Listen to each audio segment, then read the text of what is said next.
Meu nome é Roberto Souza. Tenho 51 anos. Vou contar uma história que meu pai, Valdemar Souza, viveu em 1995, aqui em Jundiá, uma cidadezinha pequena no interior de Alagoas, perto de Arapiraca. Pouca gente de fora conhece esse lugar. Aqui tem umas 2.000 almas. A maioria vive da roça, plantando mandioca, feijão e milho. Tem uma rua principal de paralelepípedo, uma igrejinha, um mercadinho do seu Raimundo e o resto é tudo casa espalhada. Meu pai faleceu ano passado, com 70 anos. Antes de morrer, ele me contou essa história com detalhes. Disse que eu podia contar para quem quisesse, que não ligava mais se acreditassem ou não. Eu tinha 21 anos quando isso aconteceu e lembro bem do estado em que meu pai chegava em casa naquelas semanas. Algo tinha mexido com ele de verdade. Até hoje não sei se acredito completamente no que vou contar, mas conheci meu pai a vida inteira e sei que ele não era de inventar história.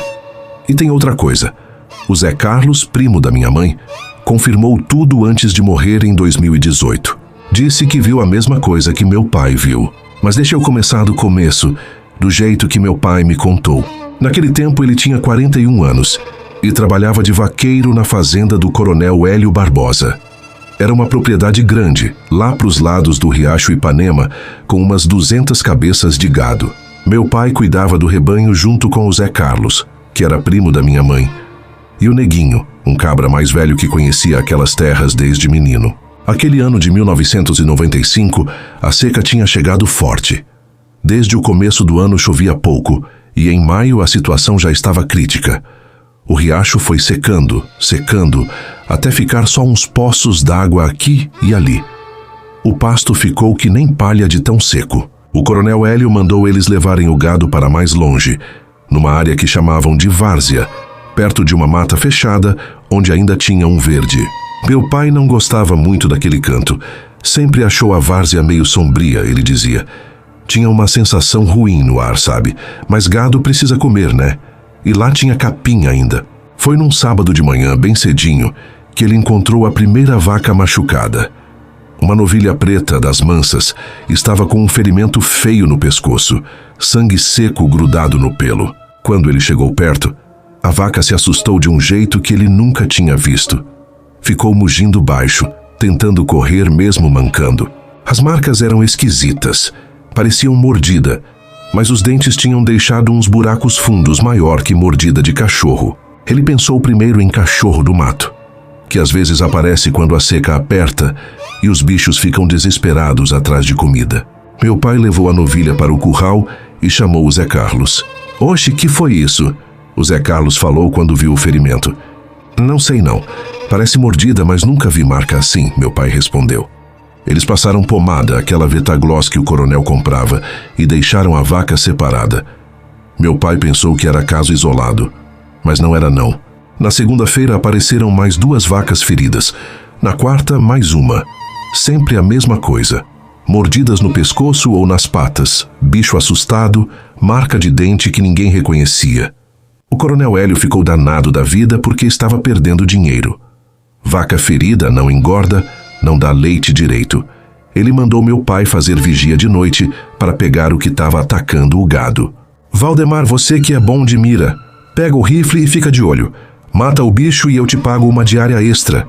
Meu pai me contou que não era bem o dinheiro que ele queria naquele momento, mas também não podia dizer não para o patrão. Na primeira noite ele levou uma espingarda calibre 12 que o coronel emprestou, uma lanterna e uma garrafa de café que minha mãe Joana preparou. Se escondeu atrás de uma moita de cajueiro que dava vista para onde o gado dormia. A lua estava crescendo. Não estava cheia ainda, mas iluminava razoável. Coisa de meia-noite e meia, ele começou a ouvir um negócio vindo da mata. Não era bem um barulho de bicho conhecido. Era um som meio rouco. Às vezes parecia gemido, às vezes parecia rosnado. Difícil de explicar, ele dizia. As vacas sentiram também. Começaram a se juntar todas, umas em cima das outras, olhando para o lado da mata. Meu pai apontou a lanterna, mas não viu nada, só as árvores balançando com o vento. O barulho durou um tempo e parou. Ele ficou acordado até o sol raiar, mas não apareceu nada. Quando a claridade chegou, foi ver o gado e tinha mais uma vaca ferida logo ali na beira do pasto. Ele voltou para casa cansado e sem entender nada. Lembro que nessa época, meu pai chegava meio calado, preocupado, com uma cara de quem tinha visto coisa que não devia. Minha mãe perguntou se ele tinha visto alguma coisa. Ele falou que não, que devia ser cachorro do mato que vinha e ia embora rápido demais. Mas, segundo ele me contou anos depois, estava muito incomodado. Aquele barulho não saía da cabeça dele. E tinha mais uma coisa: as vacas. O jeito que elas ficaram quietas, paradona demais, não era natural. Ele contou para o Zé Carlos. O primo disse que talvez eles deviam fazer a vigia juntos, que 2 pares de olho enxergam mais que um.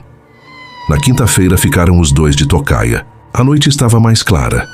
A lua tinha crescido e dava para ver bem o pasto inteiro. Ficaram num lugar mais perto da mata dessa vez, querendo ver melhor se saísse alguma coisa de lá. Foi lá pela 1h da manhã que o Zé Carlos cutucou meu pai e apontou para a beirada da mata. Tinha alguma coisa se mexendo entre as árvores. Meu pai olhou e sentiu um frio na espinha, segundo ele me contou. Não era cachorro, não era onça. Não era nada que ele conhecesse. A coisa saiu da mata devagar. Andava em 2 pernas, mas ficava meio curvada para frente. Dava para ver que tinha pelo no corpo, escuro, e os braços eram compridos demais. O que mais impressionou meu pai foi o tamanho. Era grande, maior que um homem. Valdemar, o Zé Carlos sussurrou e pela voz dele dava para sentir que ele estava com o mesmo medo. Eu tô vendo. Atira nessa coisa. Meu pai segurou a espingarda, botou na mira, mas na hora de apertar o gatilho não conseguiu. Ele me disse que não era só medo. Era uma sensação estranha, como se a cabeça dele tivesse pesada, como se alguma coisa não deixasse ele atirar. A criatura ficou ali parada, olhando na direção deles. A lua estava clara e meu pai conseguiu ver que os olhos brilhavam, amarelo, como olho de gato refletindo luz, mas maior, muito maior. As vacas não se mexiam, todas paradas, quietas demais. Até o vento parecia que tinha parado de soprar. Depois de um tempo que pareceu uma eternidade, a coisa se virou e voltou para dentro da mata. Foi embora do mesmo jeito que chegou, sem correr, sem fazer barulho. Meu pai ficou ali sentado tremendo. Não era de frio não, porque maio ainda é mês quente por aqui, mesmo de noite. Que diabo foi aquilo? O Zé Carlos perguntou. Não sei, você viu o tamanho daquilo? Vi. E vou te falar uma coisa, Valdemar. Eu não vou fazer mais vigia de noite não, pode o coronel ficar brabo à vontade. Aquilo ali não é bicho normal. Eles voltaram quando amanheceu. O Zé Carlos foi falar com o coronel que não ia mais trabalhar de noite. Inventou uma desculpa qualquer sobre problema em casa. O coronel resmungou, mas deixou. Meu pai ficou na obrigação. Precisava do trabalho. Tinha 3 filhos para criar, casa para pagar. Não podia se dar ao luxo de dizer não. Eu lembro que nessa época ele ficava mais sério em casa, meio distante. Mas antes de fazer outra vigia, ele foi conversar com o Neguinho. O velho estava trabalhando no curral, consertando uma cerca que tinha quebrado. Neguinho, posso te fazer uma pergunta? Meu pai perguntou. Pode. Você já ouviu falar de algum bicho estranho que anda nessa região? Um negócio grande que anda em 2 pernas? O Neguinho parou o que estava fazendo e olhou sério para meu pai. Viu alguma coisa? Meu pai contou tudo. O barulho, as vacas paradas, a criatura saindo da mata. Neguinho ficou um tempo calado, olhando para o chão, mexendo na terra com a bota. Meu avô contava uma história, ele falou por fim. Dizia que antigamente tinha um homem que morava por essas bandas. Ele tinha uma coisa, sei lá, uma maldição. Nas noites de lua cheia, ele virava um bicho. Chamavam ele de lobisomem. Lobisomem? Isso existe? Meu pai perguntou. Não sei se existe, mas meu avô jurava que era verdade. Dizia que o bicho não atacava gente, só gado, só bebia um pouco de sangue e ia embora. E que quando a lua minguava, ele voltava a ser gente normal. E como é que mata um negócio desses? Meu avô falava que só com bala de prata, mas também falava que era melhor deixar quieto, que o bicho não fazia mal de verdade, só assustava. Meu pai ficou pensando naquilo. Bala de prata ele não tinha. E mesmo que tivesse, será que ia conseguir atirar? Naquela noite que viu a criatura, tinha alguma coisa que não tinha deixado ele puxar o gatilho. Ele fez mais 2 vigias sozinho. Na primeira não aconteceu nada. Na segunda vigília, que caiu justamente na noite de lua cheia completa, a coisa apareceu de novo. Dessa vez ela ficou mais tempo. Andou entre as vacas, devagar, cheirando elas. Chegou perto de uma que já tinha ferimento antigo e começou a lamber o machucado. A vaca não se mexeu, ficou ali, paradona. Meu pai estava escondido, segurando a espingarda, suando frio. Tentou mirar, mas de novo aquela sensação pesada na cabeça. E ele pensou: se atirasse e descobrisse depois que tinha matado uma pessoa, um homem amaldiçoado que virava bicho sem querer, como ia viver com isso? A criatura ficou ali uns 20 minutos. Depois voltou para a mata. No outro dia, 2 vacas com ferimento novo, mas nada muito grave. Era como o neguinho tinha falado. O bicho só provava o sangue, não matava. Quando a lua começou a minguar, os ataques pararam. Assim, de uma hora para outra. O gado voltou ao normal. As vacas feridas foram sarando aos poucos. O coronel Hélio achou que o bicho tinha morrido ou ido embora. Parou de pedir vigia de noite. A vida na fazenda voltou ao normal e meu pai voltou a ficar mais tranquilo em casa. Ele nunca contou para o coronel o que viu de verdade. Só o Neguinho e o Zé Carlos sabiam, e eles combinaram de não espalhar pela cidade. Não ia adiantar nada. O povo ia rir ou ia entrar em pânico. E o bicho, fosse lá o que fosse, não tinha matado ninguém, nem gente, nem gado. Meu pai continuou trabalhando na fazenda do coronel Hélio até se aposentar há uns 10 anos. Ele se mudou para a cidade e comprou uma casinha perto da igreja. Nós, filhos, crescemos, constituímos família. Mas de vez em quando, principalmente nos últimos anos de vida, quando a lua estava cheia e ele olhava pela janela, ficava pensando naquelas noites de 1995. Ele me perguntava se eu achava que o lobisomem ainda existia, se ainda andava por aquela várzea. Eu não sabia o que responder. Ainda não sei.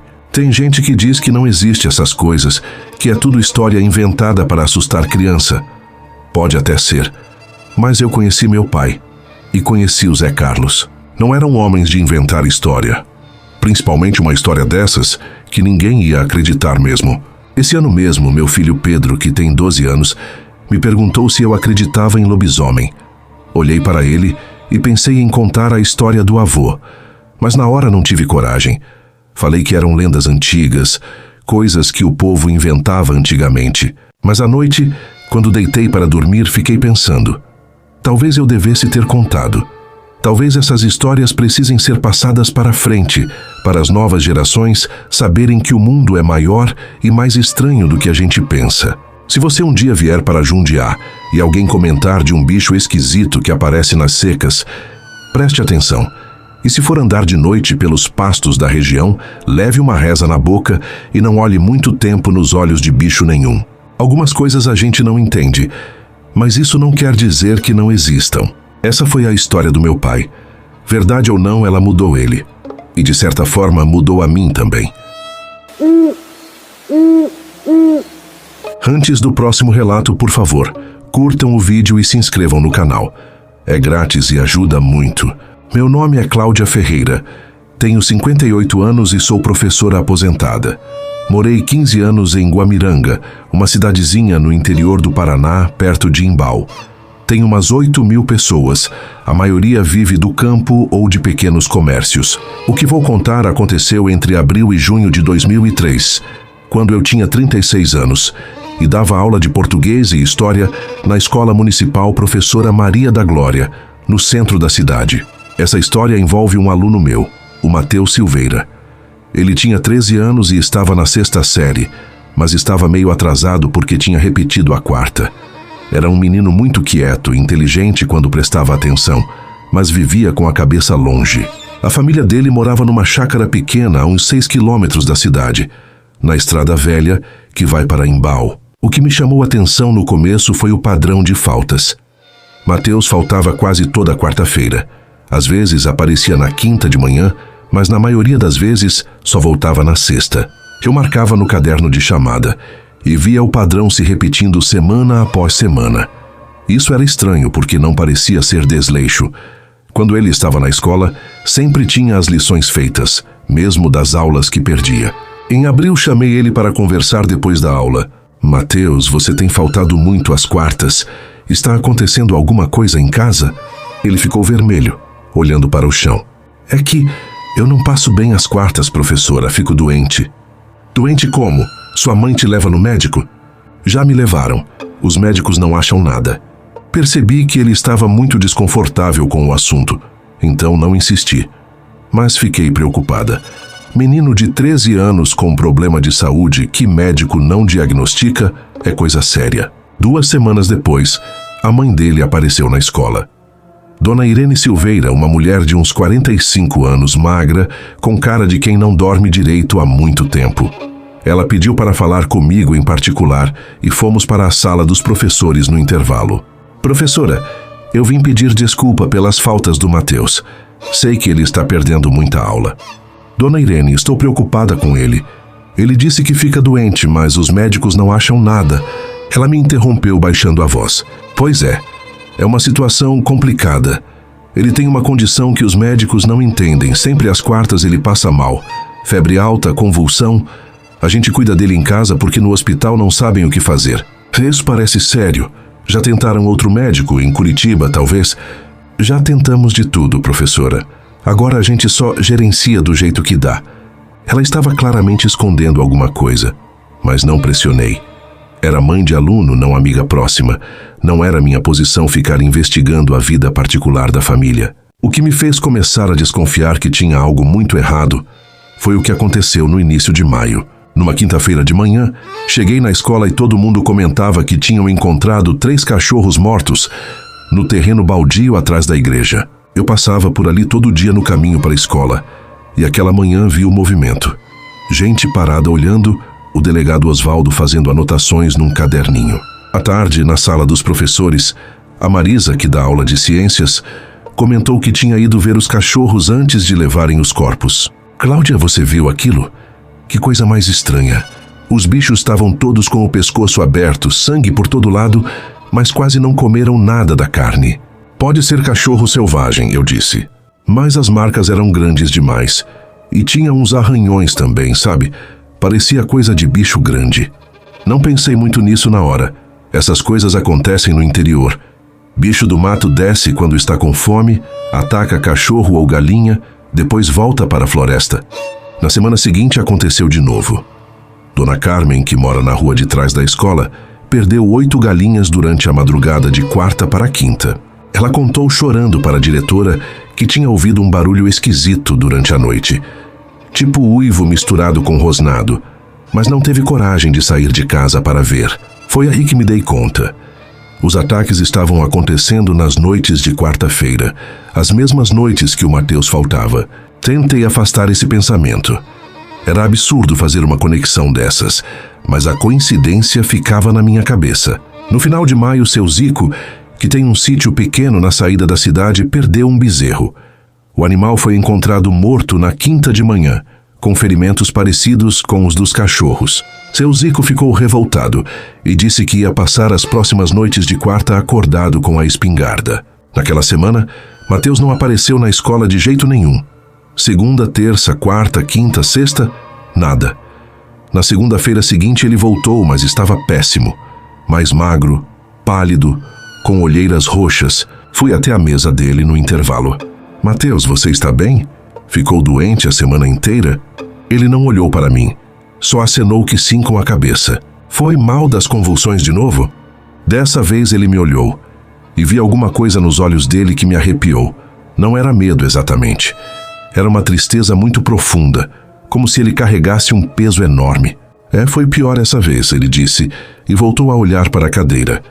Naquela tarde fiquei pensando muito. Comecei a juntar as peças. O menino que faltava toda a quarta, os ataques aos animais nas mesmas noites, a família que morava isolada, o jeito que a mãe falou de gerenciar a situação. E me lembrei de uma coisa que meu avô, que era do interior de Santa Catarina, sempre contava quando eu era pequena, a lenda do 7º filho homem. Dizia que quando uma família tem 7 filhos homens seguidos, o caçula nasce amaldiçoado. Nas noites de quarta-feira, ele se transforma em lobisomem. Era só lenda, eu sempre soube. História antiga de imigrantes europeus, mas e se... Não, era loucura.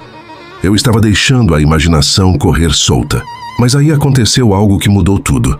Era uma segunda-feira, no começo de junho. Eu tinha saído da escola tarde porque tinha reunião de pais e estava voltando para casa pela estrada velha.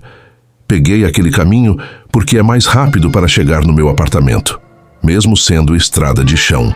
Quando estava passando perto da chácara do Silveira, vi a caminhonete deles encostada na beira da estrada com o capô aberto. Era a Dona Irene e o marido dela, seu Augusto, parados ali. Parei o carro para perguntar se precisavam de ajuda. Deu um problema no motor, seu Augusto explicou. Vou ter que pedir reboque lá na cidade. Posso levar vocês até em casa se quiserem. Não é longe. Eles trocaram um olhar meio hesitante, mas acabaram aceitando. Era quase 7 da noite, começando a escurecer, e a chácara ficava só uns 2 quilômetros dali. No caminho a gente conversou sobre coisas triviais, clima, escola, colheita. Quando cheguei na entrada da chácara, vi que tinha várias pessoas ali. Os filhos mais velhos do casal, todos já adultos, em volta de uma construção pequena que ficava separada da casa principal. Parecia um depósito ou algo assim, feito de madeira reforçada. Quando seu Augusto desceu do carro, um dos filhos veio falar com ele, olhando preocupado na minha direção. Pai, a gente já preparou lá, daqui a pouco começa. Seu Augusto fez um gesto para ele ficar quieto, mas eu já tinha ouvido. E Dona Irene percebeu que eu tinha ouvido. Ela me olhou com uma expressão de desespero. Professora, a senhora parece ser uma pessoa compreensiva. Posso confiar em você? Eu não sabia o que responder, então só acenei que sim. Entra um pouco. Tem uma coisa que eu preciso te mostrar. Preciso que alguém de fora saiba disso, caso aconteça alguma coisa com a gente. Meu instinto dizia para ir embora, mas a curiosidade e a preocupação com o Mateus foram mais fortes. Desci do carro e segui ela. Fomos até aquela construção de madeira. Quando chegamos perto, vi que tinha marcas de arranhões fundos nas tábuas da porta e das paredes. Marcas antigas, algumas mais recentes. A porta tinha várias trancas, todas muito reforçadas. Sabe aquela lenda do 7º filho homem?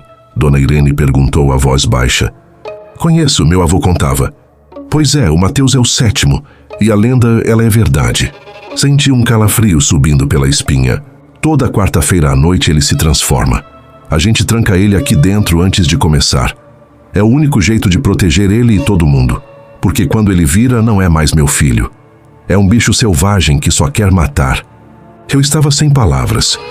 Parte de mim não acreditava no que estava ouvindo, mas a sinceridade no rosto dela, as marcas na madeira, tudo parecia se encaixar de um jeito apavorante.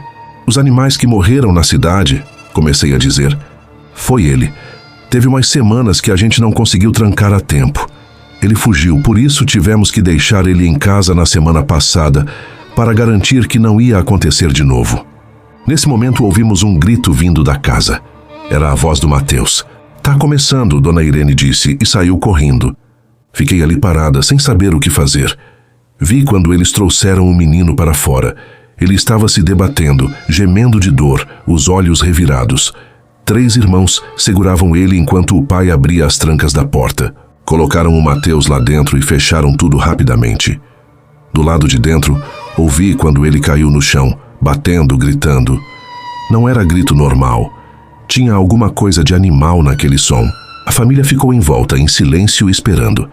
Eu fiquei mais afastada, encostada no meu carro, tremendo. Não era de frio. A noite estava abafada. Era de medo e choque. Os gritos foram ficando diferentes. Mais guturais, mais graves. Ouvi batidas fortes na porta, arranhões na madeira. O som de alguma coisa pesada se jogando contra as paredes. Isso durou uns 20 minutos. Depois, silêncio. A família esperou mais meia hora antes de se aproximar da porta. Abriram devagar, com cuidado. Seu Augusto entrou primeiro levando uma lanterna. Ficou lá dentro por um tempo e depois saiu, acenando para os filhos. Eles entraram e saíram carregando o Mateus. O menino estava desmaiado, nu, sujo de terra, com arranhões nos braços e nas pernas. Levaram ele para casa. Dona Irene veio até mim. Agora você sabe. Ele vai ficar assim até amanhã de tarde. Depois volta ao normal como se nada tivesse acontecido. Toda quarta-feira é assim. Por que você me contou isso? Consegui perguntar. Porque se alguma coisa acontecer com a gente, se ele fugir e machucar alguém, Precisa ter gente que saiba que não é culpa dele, que ele não é um monstro, é só um menino com uma maldição. Fui embora dali atordoada. Dirigi de volta para a cidade no automático, sem conseguir processar direito o que tinha visto. Nos dias seguintes fingi normalidade. Mateus voltou para a escola na sexta, quieto como sempre.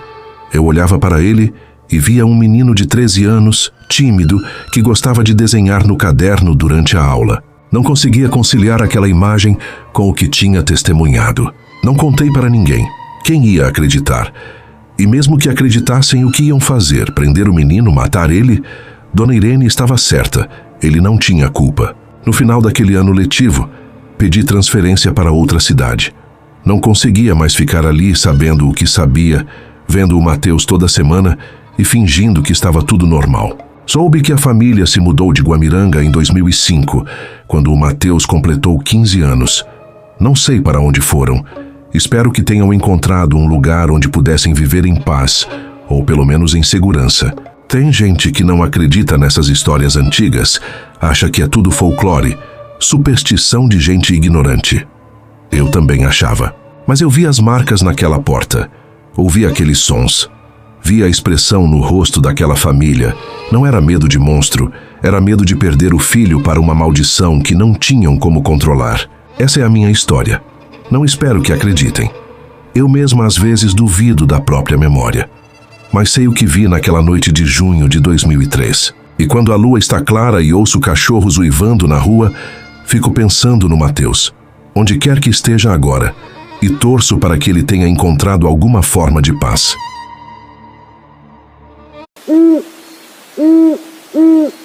E aí, o que você achou dessa história? Se o arrepio subiu a sua espinha, o nosso trabalho aqui está valendo a pena. Se você se conecta com esses mistérios, se inscreva no canal para não perder nada. Dá um joinha no vídeo para nos ajudar a encontrar mais pessoas que, assim como a gente, acreditam que a verdade está por aí, escondida nas histórias. E o mais importante, deixa o seu comentário aqui embaixo. Sua opinião conta muito para a gente. É ela que ajuda a dar sentido a tudo isso.